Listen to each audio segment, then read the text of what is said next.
বাংলা নববর্ষ শুরু হলো। নতুন বছরে আমরা আশা করি এই দেশের মানুষ অতীতের সকল গ্লানি ধুয়ে মুছে নব উদ্যমে যাত্রা শুরু করবে। আমরা ভালো প্রত্যাশা করি।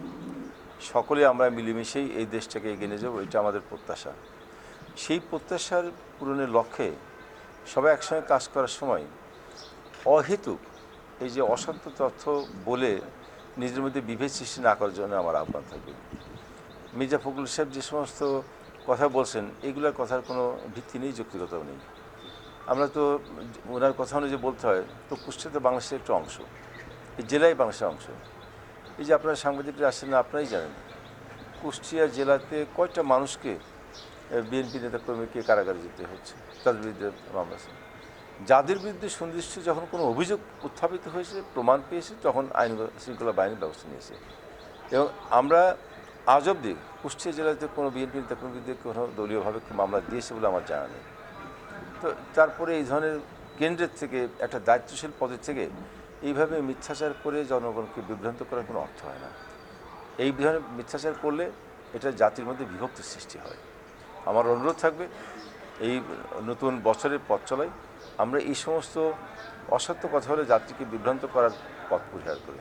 মির্জা ফখরুল সাহেবকে ধন্যবাদ দিতে হয় যে ওনারা যে সরকারের বিরুদ্ধে সরকারকে পতন ঘটানোর জন্য যে ষড়যন্ত্র করেছিল এবং বিদেশি শক্তির উপর নির্ভর করে তাদের সহায়তায় ষড়যন্ত্র করেছিল, ওনার এই স্বীকারোক্তিতে সেটা প্রমাণ হলো যে উনি হয়তো মনের অজান্তেই স্বীকারটা করলেন যে তারা বিদেশি শক্তির উপর নির্ভর করেছিল।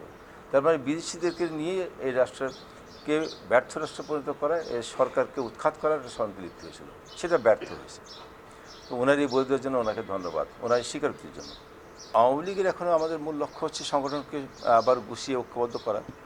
জাতীয় সংসদ নির্বাচন কেন্দ্র করে দলের মধ্যে যে ছোটোখাটো বিভেদ সৃষ্টি হয়েছে, যেটা অনৈক্য হয়েছে কোনো কোনো জায়গায়, সেগুলোকে সাংগঠনিকভাবে দ্রুত নিরসন করে দলকে সুসংগঠিত করা, ঐক্যবদ্ধ করা, যাতে আগামী দিনে আমাদের বর্তমান প্রধানমন্ত্রী জননেত্রী শেখ হাসিনার নেতৃত্বে এই বাংলাদেশ আরও উন্নয়ন অগ্রগতিতে এগিয়ে যাক, সেটা সাংগঠনিকভাবে আওয়ামী লীগ পাশে থেকে সহায়তা করতে পারে।